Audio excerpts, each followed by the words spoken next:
Hi students, viewers and friends, welcome to my YouTube channel Satish Keys. ఈరోజు మనం part 5లో రసాయన శాస్త్రం నుంచి జనరల్ స్టడీస్లో నిత్యము అడుగుతున్నటువంటి ఒక 30 బిట్స్ మనం ఈరోజు డిస్కస్ చేస్తున్నాం. ఆల్రెడీ ఇంతవరకు మనం 4 భాగాల్లో 4 into 30 బిట్స్ 120 బిట్స్ మనం చెప్పడం జరిగింది. ఈ సెషన్లో మనం 30 బిట్స్ 121 to 150 బిట్స్ ఈరోజు మనం డిస్కస్ చేస్తున్నాం. ఈరోజు మనం ధాతువులు నుంచి వచ్చే లోహాల గురించి, అలాగే ప్రోటీన్లో ఉండే, అలాగే పిగ్మెంట్స్లో ఉన్నటువంటి లోహాల గురించి, మిశ్రమ లోహాల గురించి, ఇకలో కొన్ని మూలకాల యొక్క ప్రత్యేకత గురించి, ప్రాముఖ్యత గురించి ఈరోజు మనం 6 మ్యాచింగ్స్ చేస్తాం. ఫస్ట్ మ్యాచింగ్ చూస్తే ప్రోటీను, పిగ్మెంటు, లోహము, పిగ్మెంట్స్, ప్రోటీను, మెటల్ మ్యాచింగ్ చూద్దాం. సో మనం ఇక చూసుకుంటే ఒక సైడ్ మనకి chlorophyll, insulin, cyanocobalamin, haemoglobin, haemocyanin, ఇవి కొన్ని క్లోరోఫిల్ ఇటువంటివన్నీ పిగ్మెంట్స్, ఇవి క్రోమోప్రోటీన్స్, హెమోగ్లోబిన్ ఇవన్నీ కూడా రంగుని కలిగి ఉంటాయి. హెమోసైనిన్ ఇవన్నీ, సైనికోబాలమైన్ మీకు తెలుసు బి కాంప్లెక్స్, ఇన్సులిన్ ఈజ్ మనకి ఇది కూడా enzyme. So all enzymes are proteins, ఇది కూడా ప్రోటీనే మనకి ఇన్సులిన్ కూడా.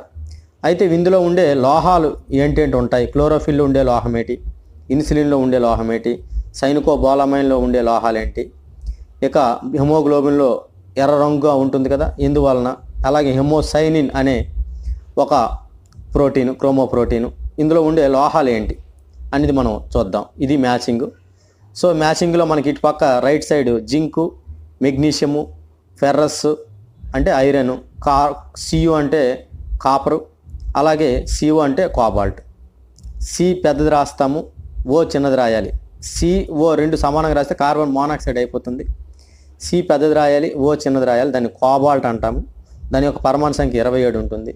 కాపర్ది అయితే మనకి 29 పరమాణు సంఖ్య, ఐరన్ది అయితే 26, మెగ్నీషియం అయితే 12, జింక్ అయితే 30. ఇవి పరమాణు సంఖ్యలు. అయితే క్లోరోఫిల్ ఫస్ట్ బిట్ చూద్దాం. క్లోరోఫిల్ అంటే మీకు తెలుసు, it is a pigment in plants. మనకి మొక్కల్లో పత్రహరితంలో మనకి క్లోరోఫిల్ ఉంటుంది. మొక్కల్లో మనకి గ్రీన్ కలర్ల పిగ్మెంట్ కారణం ఏంటంటే క్లోరోఫిల్ ఉండడం వలన. ఇది మనకి కాంతి చర్యలో పాల్గొని మనకి పిండి పదార్థాన్ని తయారు చేస్తాయి క్లోరోఫిల్స్ మొక్కల్లో. సో ఈ మొక్కల్లో ఈ క్లోరోఫిల్లో ఉండే ప్రధానమైన లోహం ఏది ఉంటుంది అనేది మనం ఈరోజు చూద్దాం. సో ఫస్ట్ చూస్తే క్లోరోఫిల్ ఏ లోహం ఉంటుంది ఇందులో చూస్తే మనకి క్లోరోఫిల్లో మెగ్నీషియం కాంప్లెక్స్. సో క్లోరోఫిల్లో ఏముంటుంది, మెగ్నీషియం ఉంటుంది. సో ఆ మెగ్నీషియం కూడా ఎలా ఉంటుందంటే Mg2+ కింద ఉంటుంది.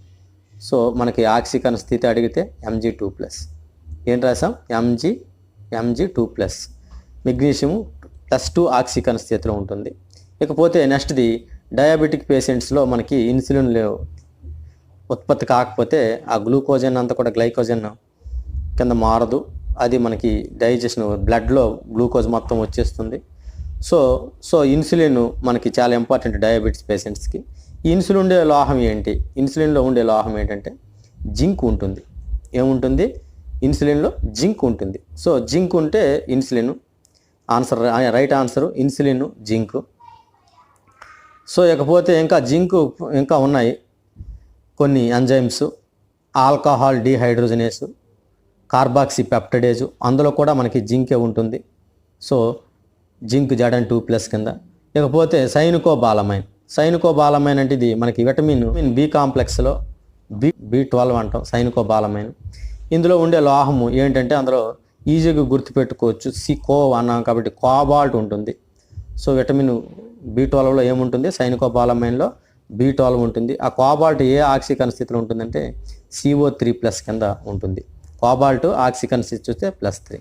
ఇకపోతే నెక్స్ట్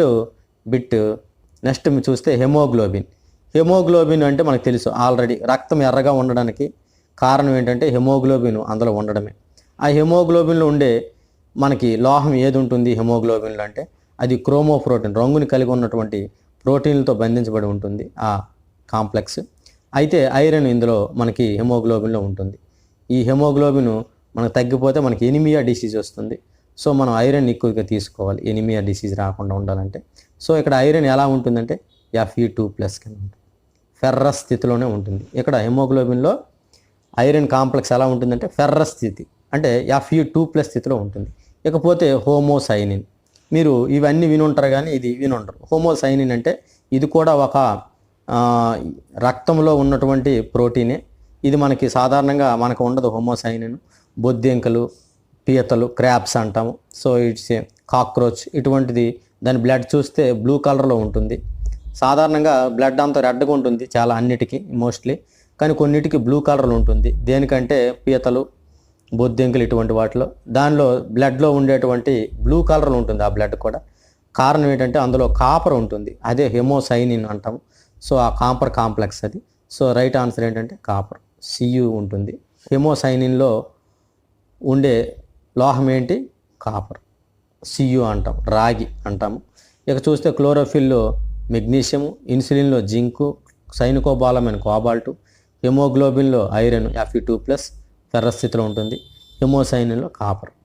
సో ఇది మనకి ఫస్ట్ మ్యాచింగ్. సో మీ అందరికీ అర్థమైందని భావిస్తున్నాను. సో నెక్స్ట్ మ్యాచింగ్ చూద్దాం మరి. So next matching 2. So metal ore. So matching 2 is the metal ore. So metal అంటే మీకు తెలుసు ఆల్రెడీ లోహాలు, ధాతువులు అంటే ఓర్ సోర్స్ అనమాట. మెటల్ ఏ విధంగా వస్తుంది, ఏ ధాతువు నుంచి మనకి మెటల్ వస్తుంది అన్నది మనం ఈ బిట్లో మనం నేర్చుకోవచ్చు.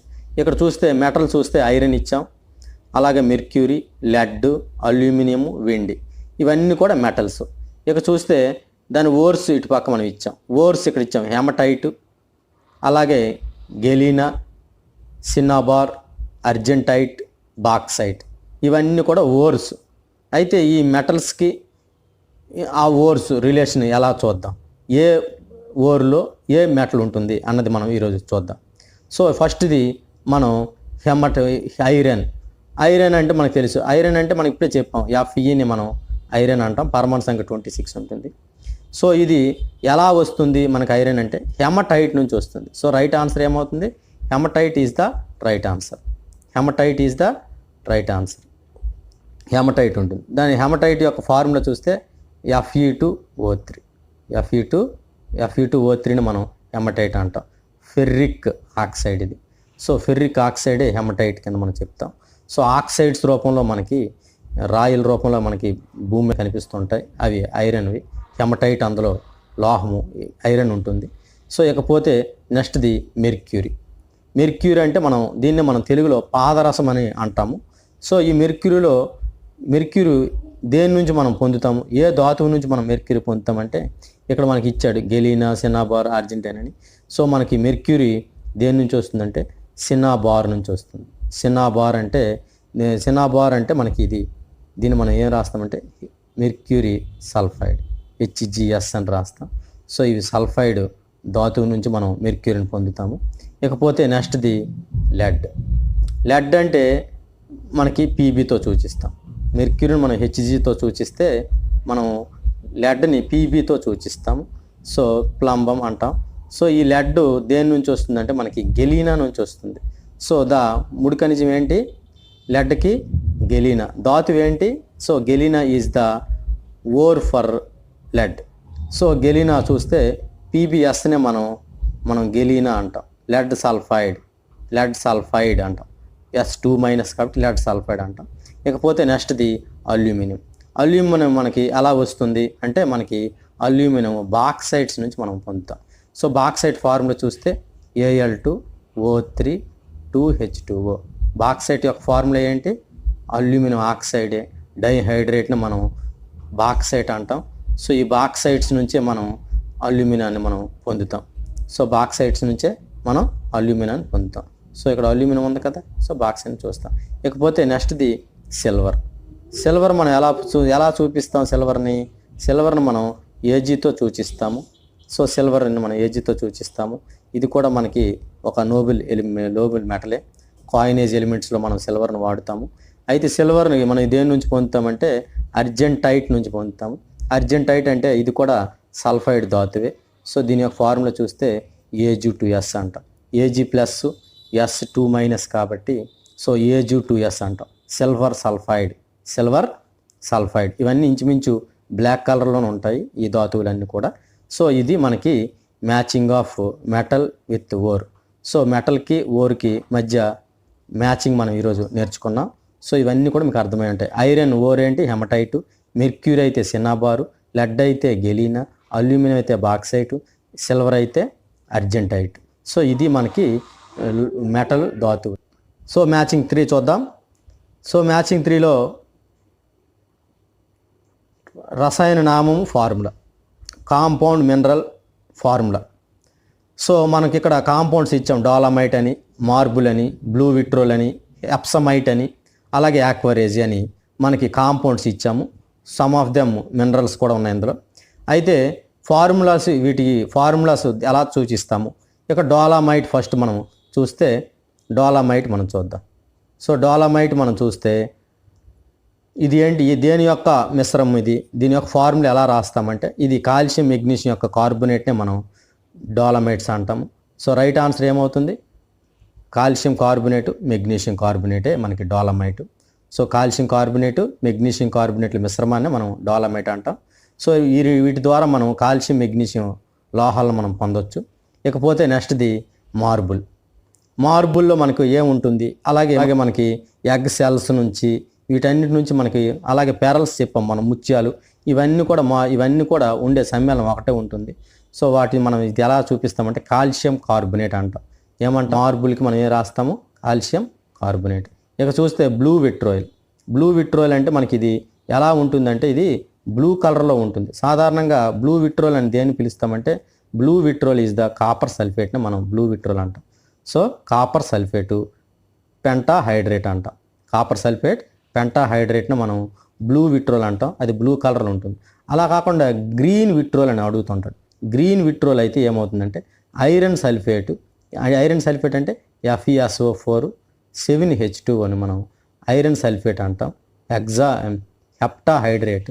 సో ఈ ఐరన్ సల్ఫేట్ మనం ఏమంటామంటే గ్రీన్ కలర్లో ఉంటుంది, గ్రీన్ విట్రోల్ అంటాం. అలాగే ఆయిల్ ఆఫ్ విట్రోల్ అని దేన్ని అంటాము? ఆయిల్ ఆఫ్ విట్రోల్ అంటే H2SO4. Oil of vitriol king of chemicals అని కూడా అంటాము.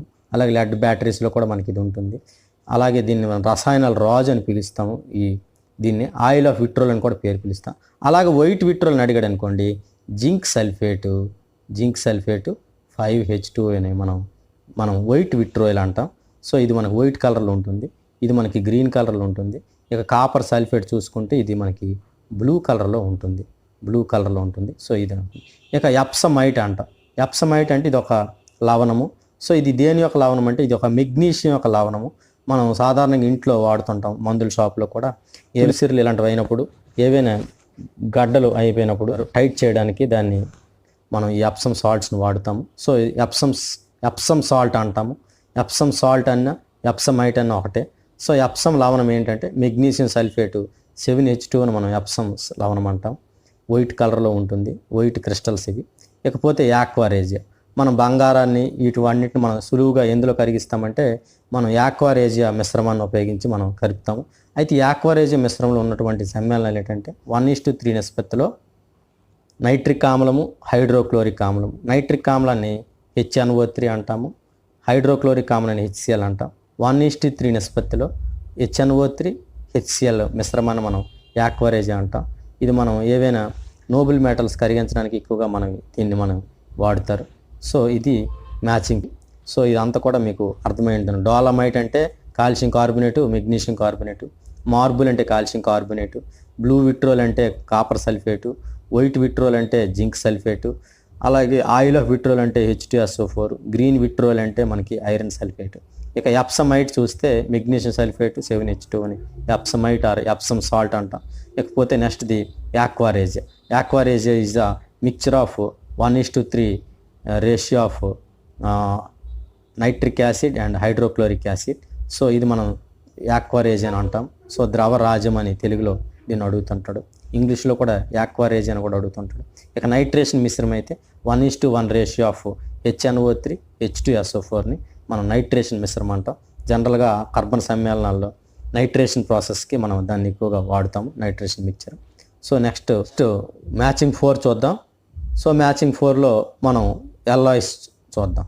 సో మనకి ఎక్కువగా ఎల్లాయిస్ అడుగుతుంటాడు. సో మనం ఆల్రెడీ ఇది వరకే 120 బిట్స్ పార్ట్ 4 వరకు నేర్చుకున్నాం. అందులో కొన్ని రకాల ఎల్లాయిస్ మనం డిస్కస్ చేసాం. That knowledge may help you to solve these questions. ఇక్కడ మనం 4 పార్ట్స్ మనం చర్చ ఇంతవరకు బిట్స్ చేసాము. ఆ బిట్స్ ఇక్కడ మనకి ఉపయోగపడతాయి. సో ఫస్ట్ చూస్తే స్టెయిన్లెస్ స్టీల్. ఫస్ట్ బిట్ చూస్తే మనకి ఏంటి, మనకి ఫస్ట్ బిట్ ఇక్కడ మనం చూస్తే స్టెయిన్లెస్ స్టీల్. స్టెయిన్లెస్ స్టీల్ ఏంటి అంటే మనకి స్టెయిన్లెస్ స్టీల్లో అయితే ఐరన్ కార్బన్ అంటాం మిశ్రమాన్ని. ఇక్కడ స్టెయిన్లెస్ స్టీల్లో మనకి క్రోమియం కూడా యాడ్ అవుతుంది. సో ద రైట్ ఆన్సర్ ఏమవుతుంది, ఐరన్, క్రోమియం, కార్బన్, నికెల్ యొక్క మిశ్రమాన్ని మనం స్టెయిన్లెస్ స్టీల్ అంటాం. ఇకపోతే బ్రాంజ్ అంటే కాంస్యం అంటాం. సో కాంస్యము, కంచు అని పదాలు వాడతారు. సో బ్రాంజ్ మెటల్స్ అంటాం. సో బ్రాంజ్లో ఉండే మెటల్స్ ఏంటి, the mixture of bronze contain mixture of copper tin అంటాం. సో ఇక్కడ టిన్ అని ఎందుకు అన్నామంటే, సో ఇక్కడ కాపర్ టిన్, ఇది ఎస్ఎన్ అంటే మనం టిన్ అంటాము, ఎస్ఎన్ మనం టిన్ అని అంటాం. దీన్ని తెలుగులో అయితే తగరం అంటాం. కాపరు అంటే రాగి, తగరము మిశ్రమని మనం కాంస్యం అంటాం. ఇకపోతే నెక్స్ట్ది రోల్డ్ గోల్డ్. సో మనం జనరల్గా ఆర్నమెంట్స్లో ఎక్కువ మనం చూస్తే షాప్స్లో కొంటుంటాం. సో రోల్డ్ గోల్డ్ అంటారు. అది గోల్డ్ కాదు. గోల్డ్ అంటే చాలా కాస్ట్లీ సమ్మేళనం అది. సో ప్యూర్ మెటల్ మెత్తగా ఉంటుంది. రోల్డ్ గోల్డ్ అయితే చాలా హార్డ్గా ఉంటుంది. It is Ellayi and corrosion ఉండదు, తక్కువ. ఇకపోతే దీన్ని చాలా గట్టిగా ఉంటాయి. సో దాన్ని మనం రోల్డ్ గోల్డ్ అంటాం. సాధారణంగా రోల్డ్ గోల్డ్ ఉండే మిశ్రమం ఏంటంటే కాపరు అల్యూమినియం మిశ్రమే మనకి రోల్డ్ గోల్డ్ అంటాం. ఇది మనకి చాలా హార్డ్గా ఉంటుంది. సో దాన్ని మనం రోల్డ్ గోల్డ్ అంటాం. సో ఇకపోతే నెక్స్ట్ది జర్మన్ సిల్వర్. సాధారణంగా పూర్వము ఇది సిల్వర్ లాగే ఉంటుంది, ఆల్మోస్ట్ పోల్చలేము. కానీ ఎలా మనం పోల్చొచ్చు అంటే, సిల్వర్ అయితే కొద్దిగా మెత్తగా ఉంటుంది, జర్మన్ సిల్వర్ అయితే చాలా హార్డ్గా ఉంటుంది, చాలా గట్టిగా ఉంటుంది. ఎపిరెన్స్ మాత్రం సిల్వర్ లాగే కనిపిస్తుంది. అలాగే దీన్ని మనం నికెల్ సిల్వర్ అని కూడా పిలుస్తారు, జర్మన్ సిల్వర్ని. సో జర్మన్ సిల్వర్ మిశ్రమం ఏంటంటే కాపరు, నికెల్, జింక్. కాపరు, నికెల్, జింక్ మిశ్రమాన్ని మనం సిల్వర్ అంటాము. ఇక జర్మన్ సిల్వర్ అని పిలుస్తాము. ఇక్కడ కాపర్ చూస్తే పరమాణు సంఖ్య 29, నికెల్ది అయితే 28, జింక్ది అయితే 30. ఆ 3 ఎలిమెంట్స్ పీరియడ్ టేబుల్లో వరుస ఉంటాయి. 28, 29, 30. 28 నికెలు, 29 కాపరు, 30 జింక్. ఇక్కడ పర్సంటేజ్ చూసుకుంటే ఆల్మోస్ట్ ఒకసారి జర్మన్ సిల్వర్లో పర్సంటేజ్ చూస్తే కాపర్ మనకి 50% ఉంటే, నికెల్ మనకి 30% ఉంటుంది, రిమైనింగ్ 20% జింక్ ఉంటుంది. సో ఇది మనకి మిక్చర్ ఎలా ఉంటుంది. ఇకపోతే బ్రాంజ్లో అయితే ఆల్మోస్ట్ కాపర్ 90% ఉంటుంది, టిన్ ఏమో మనకి 10 to 12% ఉంటుంది. సో ఇది అరౌండ్ 90% ఉంటే ఇది ఉంటుంది. సో ఇది విధంగా మనం చెప్తాము. ఇకపోతే సోల్డర్ అంటే మనం సాధారణంగా ఎలక్ట్రికల్ దాంట్లో మనం సోల్డరింగ్ చేస్తుంటాము. సో ఈ సోల్డరింగ్లో మనం వాడే ఎలా ఏంటంటే, ఇది మనం టిన్ను లెడ్ అంట, టిన్ ప్లస్ లెడ్, స్టానస్ అని అంటాము. అలాగే పీబీని మనం లెడ్ అంటాం. సో టిన్ ప్లస్ లెడ్నే మనం సోల్డర్ ఎలా అని పిలుస్తాము. సో ఇందులో ఆల్మోస్ట్ 60-40 రేషియోలో మనకి టిన్ ఏమో 60% ఉంటే, మనకి లెడ్ ఏమో 40% వరకు మనకి లెడ్ ఉంటుంది, 40% ఉంటుంది. సో ఇది మనకి ఎల్లాయిస్. స్టెయిన్లెస్ స్టీల్ అంటే ferrous, nickel, chromium, carbon. Iron తర్వాత క్రోమియం పర్సంటేజ్ ఎక్కువ ఉంటుంది స్టెయిన్లెస్ స్టీల్లో. ఇక బ్రాంజ్లో చూసుకుంటే ఇది కాపర్ ఎల్లాయి. గోల్డ్ చూసుకుంటే ఇది కాపరు, అల్యూమినియం యొక్క ఎల్లాయి ఇది. ఇకపోతే జర్మన్ సిల్వర్ చూస్తే దీన్ని మనం నికెల్ సిల్వర్ అని అంటాం. It's appear as a silver లాగా వైట్ కలర్లో మెరుస్తూ ఉంటుంది. కానీ ఇది మనకి ఎలా మనం పోల్చొచ్చు అంటే, మనం ఇది చాలా హార్డ్గా ఉంటుంది, సిల్వర్ అయితే కొద్దిగా మెత్తగా ఉంటుంది. సో ఆ విధంగా మనం పోల్చొచ్చు. జర్మన్ సిల్వర్ అంటే కాపర్, నికెల్, జింక్ని మనం జర్మన్ సిల్వర్ అంటాం. ఇక చూస్తే సోల్డర్ అంటే మనకి టిన్ను లెడ్. ఈ టిన్ను లెడ్ కూడా carbon, silicon, germanium, tin lead అంటాం. అవి కూడా కార్బన్ ఫ్యామిలీ, అది 4th గ్రూప్ ఎలిమెంట్స్ అంటాం. ఆ కార్బన్ ఫ్యామిలీలో టిన్ను లెడ్ కూడా మనకి ఒకే వరుసలో ఒకే గ్రూప్ ఎలిమెంట్స్ ఇవి. సో టిన్ పర్సెంట్ 60% ఉంటే లెడ్ పర్సెంట్ 40 ఉంటుంది. సో మ్యాచింగ్ 5 మనం చూద్దాం ఇప్పుడు. ప్రీవియస్ ఇయర్స్లో కూడా మనకు కనిపిస్తున్న బిట్లను ఆధారంగా చేసుకొని పీరియడ్ టేబుల్ మూలకాలు ఆధారంగా చేసుకొని ఒక 10 బిట్స్ తయారు చేయడం జరిగింది. సో ఇందులో ముందుగా మనం 141 to 145 మ్యాచింగ్ 5 మనం చూద్దాం. సో ఫస్ట్ది ఎలక్ట్రాన్ నెగిటివిటీ అడుగుతున్నాడు. సో హైయెస్ట్ ఎలక్ట్రాన్ ఎఫినిటీ కల మూలకము ఏది, హైయెస్ట్ ఎలక్ట్రాన్ నెగిటివిటీ కల మూలకం ఏంటి, highest melting point metal, liquid non metal, అలాగే ఎలిమెంట్ కెప్టిన్ కిరోసిన్. ఇటుపక్క చూస్తే క్లోరిన్, ఫ్లోరిన్, బ్రోమిన్, డబ్ల్యూ అంటే మనకు టంగస్టన్ ఇది. ఇక్కడ చూస్తే ఎన్ఈ అంటే సోడియము, కే అంటే పొటాషియము, సీజియం, సిఎస్ అంటే సీజియం. సో ఇవన్నీ కూడా లోహాలే మనకి.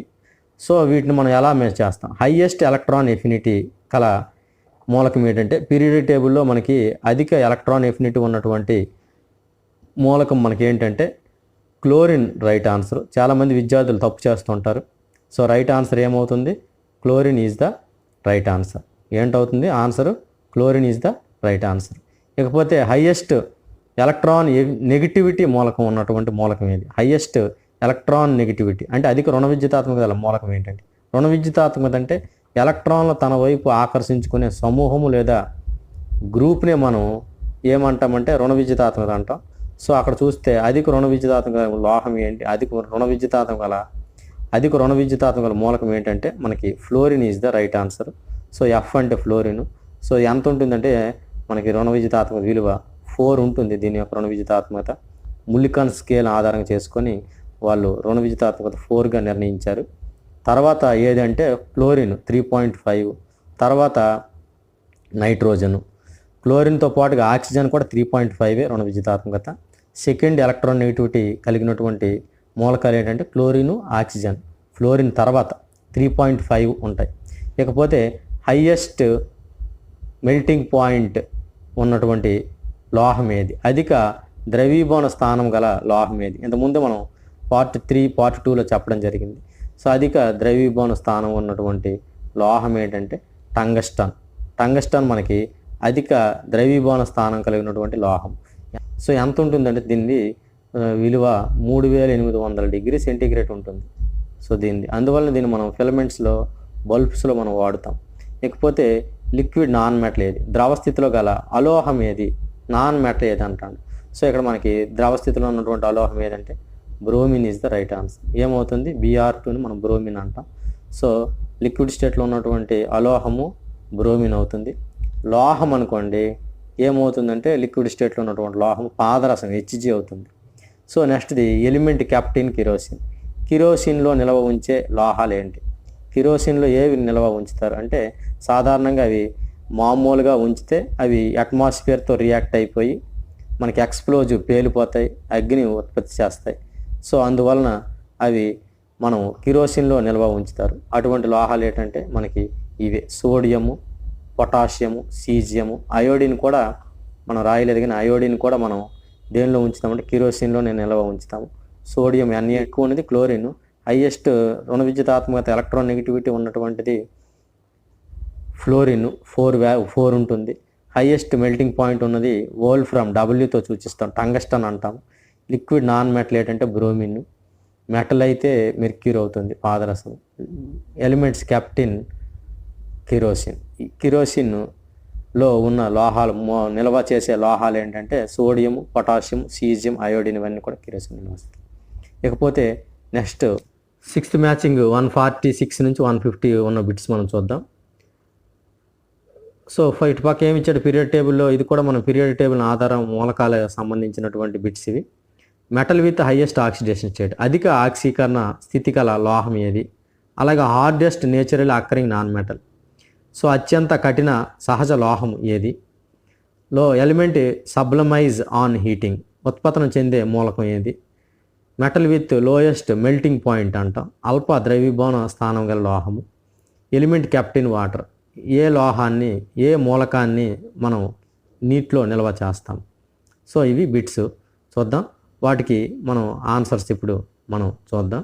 సో ఇటు పక్క రైట్ ఆన్సర్ చూస్తే మనకి ఇక్కడ ఇచ్చిన ఆన్సర్స్ చూస్తే అయోడిన్, హెచ్జి అంటే మెర్క్యూరీ, ఆస్మియము, అలాగే ఫాస్ఫరస్, అలాగే డైమండ్ ఇవి ఇచ్చాడు. సో ముందుగా మనం చూస్తే metal with highest oxidation state, అధిక ఆక్సీకరణ స్థితిలో ఉన్నటువంటి లోహం ఏదంటే మనకి osmium is the right answer. ఏంటవుతుంది answer? Osmium is the right answer. ఆస్మియంలో మనం చూస్తే ఆస్మియంలో ఆక్సికరణ స్థితి ఎంత ఉంటుందంటే +8ని ప్రదర్శిస్తుంది.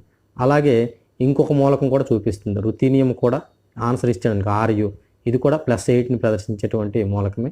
ఈ రెండు కూడా ఆక్సైడ్స్ కింద ఉంటాయి.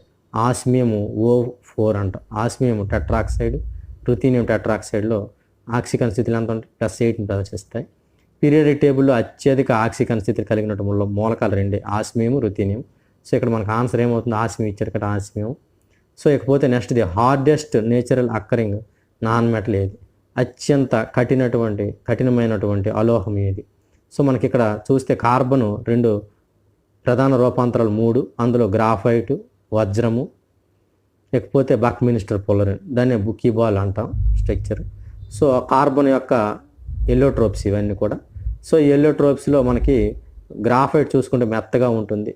ఇకపోతే డైమండ్ మనకి అత్యంత కఠినమైనటువంటి అలోహము కార్బన్ యొక్క ఇది. సో ఇందులో ఉండే మూలకం ఏంటిది, కార్బన్ యొక్క సమ్మేళనం ఇది. సో హార్డెస్ట్ ఏమవుతుంది, diamond. Next element sublimise on heating, ఉత్పత్తులు చెందే మూలకం ఏది, ఉత్పత్తులు ఏది సులువుగా చెందుతుంది అని మనం అడుగుతున్నాడు. సో మనకి సాధారణంగా సమ్మేళనాలు అయితే నాఫ్థలిన్, అమ్మోనియం క్లోరైడ్, క్యాంఫర్ ఇవన్నీ కూడా ఉత్పత్తులు చెందుతాయి. యూరియా కూడా ఉత్పత్తులు చెందుతుంది. ఇక్కడ మూలకం ఏమవుతుందంటే అయోడిన్ మనకు సులువుగా ఉత్పత్తులు చెందే మూలకం. ఉత్పత్తులం అంటే డైరెక్ట్గా సాలిడ్ సమ్మేళనము, డైరెక్ట్గా నేరుగా గ్యాస్ కింద మారిపోతుంది, లిక్విడ్ స్టేట్ రాకుండా, దాన్ని మనం సబ్లిమేషన్ అంటాం. సో ఇక్కడ మనకు మూలకం ఏమవుతుంది, అయోడిన్ అవుతుంది. Metal with lowest melting point, metal with lowest melting point, అల్ప ద్రవీభవన స్థానం గల లోహం ఏది, అల్ప ద్రవీభవన స్థానం గల లోహం ఏది. ఇక్కడ ద్రవీభవన స్థానం చూస్తే మనకి దేనికి తక్కువ ఉంటుందంటే HG, పాదరసం అంటాం. HGని మనం పాదరసం అంటాం. HGకి అల్ప ద్రవీభవన స్థానం ఉంటుంది. నెక్స్ట్ది element. So element kept in water, నీటిలో నిల్వ చేసే మూలకం ఏది, నీటిలో నిల్వ చేసే మూలకం ఏది అంటే మనకి ఇక్కడ ఫాస్ఫరస్. ఇందాక చెప్పాం కిరోసిన్లో అయితే సోడియం, పొటాషియం, సీజియం, అయోడిన్ ఇవన్నీ కూడా నీటిలో ఉంచుతారు. సో ఇక్కడ మనకు ఆన్సర్ ఫాస్ఫరస్ ఇది రైట్ ఆన్సర్. దాని పరమాణు సంఖ్య చూస్తే 15 ఉంటుంది పీరియాడిక్ టేబుల్లో. Metal with highest oxidation state ruthenium, osmium. ఇక్కడ మనం ఆస్మియం ఇచ్చాం, right answer. Hardest naturally occurring non metal is diamond. Element sublimise on iodine. Metal with lowest melting point మనకి ఏమవుతుంది, metal with lowest melting point mercury అవుతుంది. అదే highest అయితే wolfram, tungsten చెప్పాము ఇందాక ముందు మ్యాచింగ్లో. Element kept in water, phosphorus right answer అవుతుంది. ఓకే స్టూడెంట్స్, మీ అందరికి కూడా మనం 6 మ్యాచింగ్స్ చెప్పాం, నియర్లీ 30 బిట్స్. ఓవరాల్ నాలెడ్జ్ మీకు 70 బిట్స్ వరకు ఇవ్వడం జరిగింది. Okay students, thank you all. మీకు సుమారు ఈరోజు మనం 30 బిట్స్ చెప్పడం జరిగింది. ఓవరాల్గా మీకు 70-80 బిట్స్ కవర్ అయినట్టుగా, ఎందుకంటే ఈ బిట్స్ సంబంధించిన సమాచారం నాలెడ్జ్ అంతా కూడా మీకు ఇవ్వడం జరిగింది. సో మీరు లాస్ట్ వరకు చూసినందుకు మీకు అందరికీ ధన్యవాదాలు. సో మీకు నాలెడ్జ్ని ఇస్తున్నందుకు నేను కూడా హ్యాపీగా ఫీల్ అవుతున్నాను. సో మీరు నా ఛానల్ని సబ్స్క్రైబ్ చేసుకోండి, లైక్ చేయండి, షేర్ చేయండి. సో అక్కడ ఉన్న పక్కనున్న బెల్ ఐకాన్ని మీరు టిక్ చేయండి. మాకు అన్ని నోటిఫికేషన్స్ అన్నీ కూడా మనం పెట్టేవన్నీ వస్తాయి. ఫ్యూచర్లో నెక్స్ట్ మనం ఏం చెప్తామంటే జిఎస్ సంబంధించి జనరల్ స్టడీస్ విభాగంలో రక్త వర్గాలు, బ్లడ్ గ్రూప్స్ గురించి నెక్స్ట్ ప్రెజెంటేషన్ పార్ట్ 6లో మనం చర్చించడం జరుగుతుంది. బ్లడ్ గ్రూప్స్, ఇంకా అలాగే తర్వాత general studies, geography, history, politics, science and technology, environments, ఇంకా అన్ని బిట్స్ కూడా మనం వరుసగా పెట్టడం జరుగుతుంది. సో మీ ఫ్రెండ్స్ అందరికీ షేర్ చేయండి. ఈ ఛానల్ని ఫాలో అయితే మీకు నాలెడ్జ్ వస్తుంది, బిట్స్ కూడా ఈజీగా చేయగలుగుతారు. నేను కూడా చాలా general studies exams, APPS exams చాలా రాశాను. సో నాకు నాలెడ్జ్ ఉంది దీనిపైన. సో మీకు రిలేటెడ్ బిట్సే మీకు చెప్పడం జరుగుతుంది. ఇంపార్టెంట్ బిట్స్, వచ్చే అవకాశం ఉన్నటువంటి బిట్సే మనం డిస్కస్ చేస్తాం. Thank you.